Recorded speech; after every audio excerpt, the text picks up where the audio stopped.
Coucou les amis, encore une fois, bienvenue sur cette chaîne. C'est une chaîne de vulgarisation scientifique. Alors, si tu es scientifique, un futur scientifique ou un féru de sciences, cette vidéo est pour toi. Pour ceux qui sont nouveaux sur la chaîne, bienvenue et surtout n'hésitez pas à vous abonner.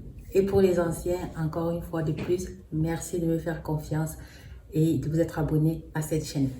Alors, cette vidéo va parler de l'interdisciplinarité dans la recherche.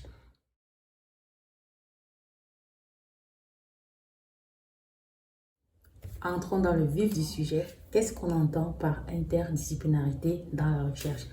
L'interdisciplinarité est de plus en plus prononcée dans les domaines de la recherche et prisée même par les chercheurs et les équipes de recherche. Alors, interdisciplinarité, c'est quoi? C'est, comme ça l'indique, de pouvoir faire une discipline qui soit entre deux. Donc, par exemple, je prends un exemple pour que ce soit plus évident. Bioengineering, donc qui associe la biologie et l'ingénierie. Vous pouvez avoir un PhD en ingénierie et puis un autre aura un PhD en biologie. C'est deux matières complètement différentes. Mais pourtant, au milieu, on a une matière qui associe les deux, qui est entre les deux, qui va être la bioengineering, qui va probablement nécessiter des compétences en engineering et en biologie. C'est un aspect qui est de nos jours incontournable. Les chercheurs d'aujourd'hui sont amenés à être interdisciplinaires. Il n'y a plus matière à réflexion. Maintenant, on ne peut plus faire dans l'individualisme ou alors se focaliser sur une formation et puis se contenter de cette formation uniquement jusqu'à la fin de sa carrière. Bien sûr qu'on le peut, mais dans ce cas, il faudrait que vous recrutiez un personnel qui puisse s'adapter aux nouvelles normes de recherche, qui veut que les environnements de recherche aujourd'hui, les unités de recherche, les laboratoires s'associent.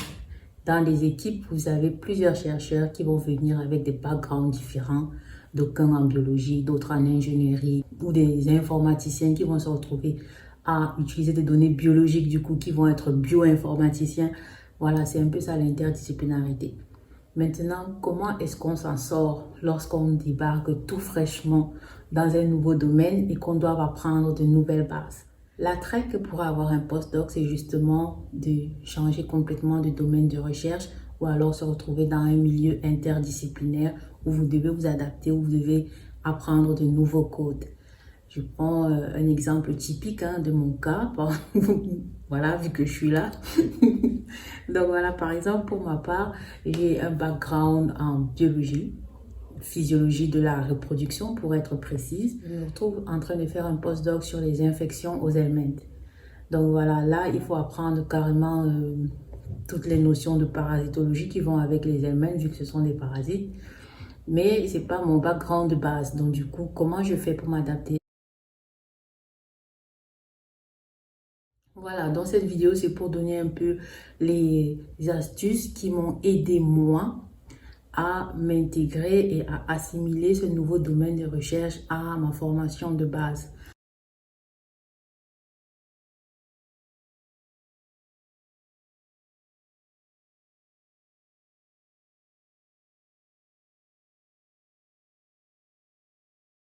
Alors, la première astuce pour moi, ça a été de télécharger tous les articles qui avaient été produits par le chef d'équipe dans la nouvelle équipe où je devais adhérer.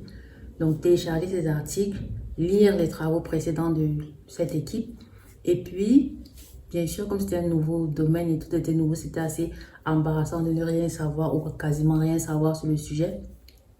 De googliser, mais sans honte aucune, googliser tous les termes qui étaient voilà, non familiers pour moi. Et j'ai pas hésité à lire en premier lieu la page Wikipédia des infections aux helminths pour savoir les helminths c'était quoi, c'était quel groupe. Bien sûr, on a eu des cours de parasitologie durant mes premières années à l'université, mais ça date à des dizaines d'années. Donc je me rappelais plus du tout c'était où se situaient les helminths et tout ça et tout ça.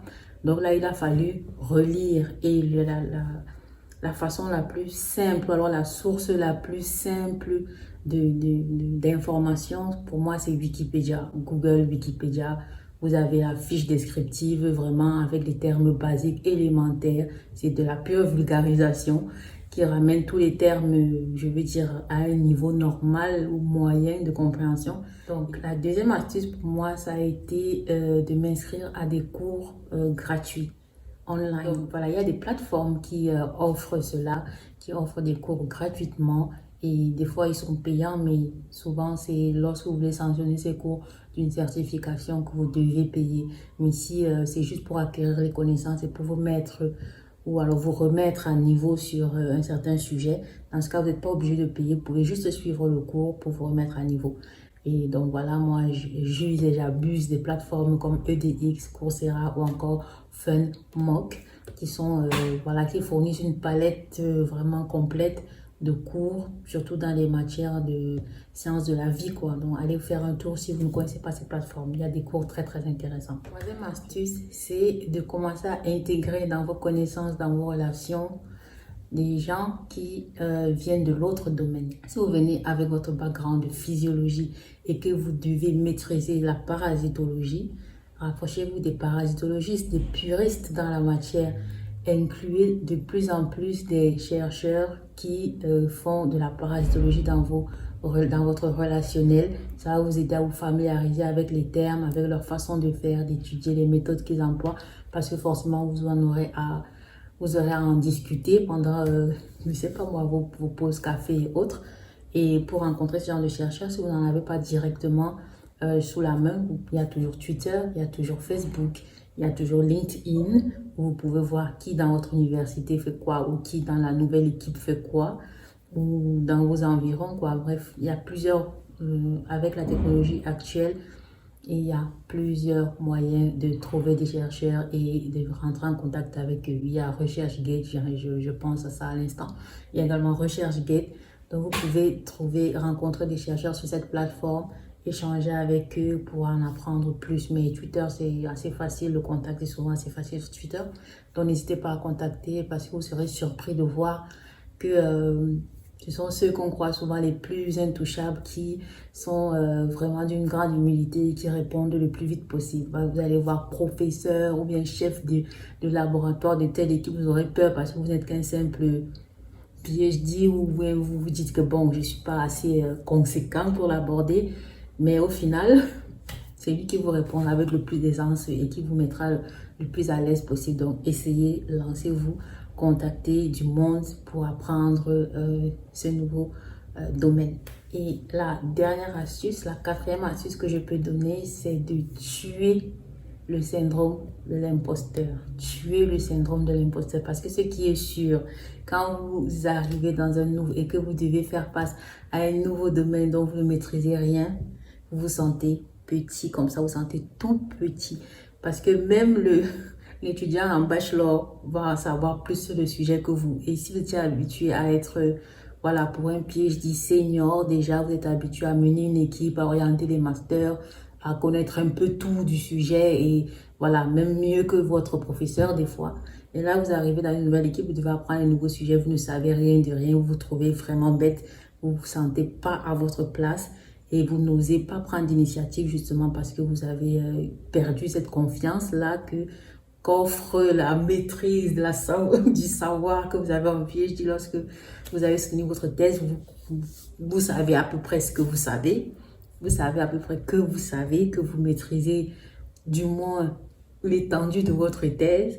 Et là, vous vous retrouvez dans une position où vous êtes le dernier du laboratoire parce que vous ne maîtrisez rien de la parasitologie pour mon cas. Donc, il faut tuer cet esprit de peur, c'est de la peur d'initiative, la peur de prendre des initiatives, la peur de dire un mot, de donner son avis sur un sujet parce que vous dites forcément, je ne maîtrise pas. Et c'est clair que je vais dire quelque chose de bête. Donc, vous vous taisez à chaque fois qu'il y a des discussions intelligentes sur le sujet, sur le nouveau sujet. Donc voilà, ça freine beaucoup et surtout, ça donne l'impression que vous êtes peut-être pas si compétent que ça, alors qu'en fait, vous l'êtes. Si vous avez défendu votre thèse, vous êtes assez compétent pour apprendre autre chose.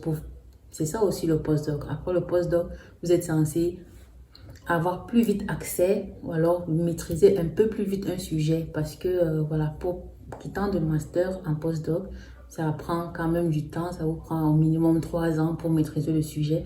Mais une fois que vous avez votre thèse, disons que les automatismes sont acquis, c'est dans le sang.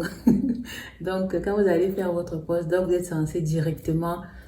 La période de latence entre jusqu'à la maîtrise du sujet doit être plus courte. Ça, c'est la normale. Ça devrait être plus court parce que vous avez déjà appris les règles du jeu dans la recherche scientifique. Il y a beaucoup de choses que vous connaissez. Et là, il va falloir juste faire une revue de la littérature pour vous mettre en phase avec le nouveau sujet. Donc, n'ayez pas peur, ne vous sentez pas petit et surtout, ne vous considérez pas comme un imposteur parce que vous n'êtes peut-être pas encore expert, vous ne maîtrisez peut-être pas encore le nouveau sujet, mais c'est exactement le lieu et le moment de le faire. Donc n'hésitez pas, c'est en discutant, en échangeant, même avec votre superviseur qui vous a pris dans son labo comme postdoc, que vous allez avoir justement de nouvelles idées, que vous allez débloquer des points, des zones d'ombre dans ces sujets et que vous allez apprendre plus de trucs et plus vite.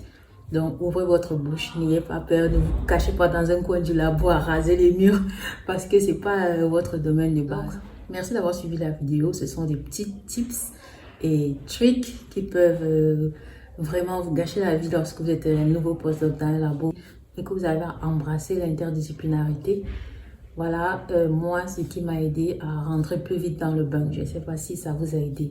En commentaire, dites-moi. Et sinon, dites ce qui vous aurait aidé ou, je sais pas, partagez vos idées. Comme ça, tous ceux qui viendront sur cette vidéo et qui auront besoin de conseils pourront avoir accès à tout ce savoir, à tous ces conseils. Donc, merci d'avoir suivi la vidéo. N'hésitez pas si vous avez aimé la vidéo, si vous en avez appris quelque chose, likez, commentez, partagez. Tchuss!